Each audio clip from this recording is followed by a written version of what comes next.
Hello everyone, রজনীগন্ধার পক্ষ থেকে রেডি লেহেঙ্গা কালেকশন নিয়ে চলে এলাম। একদম পার্টি ওয়্যার কালেকশন। এখন কিন্তু হোয়াইটটা ভীষণ ট্রেন্ডিং একটা কালারের উপর যাচ্ছে। দেখে নাও, অল ওভার পিসটাতে পেয়ে যাচ্ছে স্টোন ওয়ার্ক, কাজদানের work, hand work. All over ব্লাউজটাতেও কিন্তু হ্যান্ড ওয়ার্ক পেয়ে যাচ্ছ, ফুল স্লিভসে পেয়ে যাচ্ছ, প্যাডেডের উপর পেয়ে যাচ্ছ, ব্যাকে লাটকান পেয়ে যাচ্ছ, আর লেহেঙ্গাতেও কিন্তু লাইনিং উইথ ক্যানক্যান পেয়ে যাচ্ছ। তার সাথে হ্যান্ড ওয়ার্ক আর এত সুন্দর একটা দোপাট্টা পেয়ে যাচ্ছ।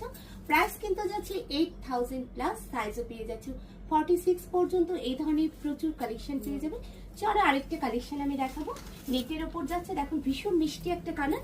ফ্রন্ট ব্যাক বোথ সাইডে হ্যান্ড ওয়ার্ক, স্টোন ওয়ার্ক পেয়ে যাচ্ছ, সাইডে লাটকান পেয়ে যাচ্ছে, ভেতরে পেয়ে যাচ্ছে লাইনিং উইথ ক্যানক্যান। তার সাথে পেয়ে যাচ্ছে এত সুন্দর একটা ব্লাউজ। ব্লাউজটা কিন্তু প্যাডেডের ওপর যাচ্ছে, ফুল স্লিভসে পেয়ে যাচ্ছ, ব্যাকে পেয়ে যাচ্ছে লাটকান। সাইজ কিন্তু পেয়ে যাচ্ছে 46 পর্যন্ত। প্রাইসও কিন্তু যাচ্ছে 8000 প্লাস। তার সাথে পেয়ে যাচ্ছে এত সুন্দর একটা দোপাট্টা। এই ধরনের প্রচুর কালেকশন পেতে হলে কিন্তু অবশ্যই রজনীগন্ধা এসে ভিজিট করতে হবে। Thank you.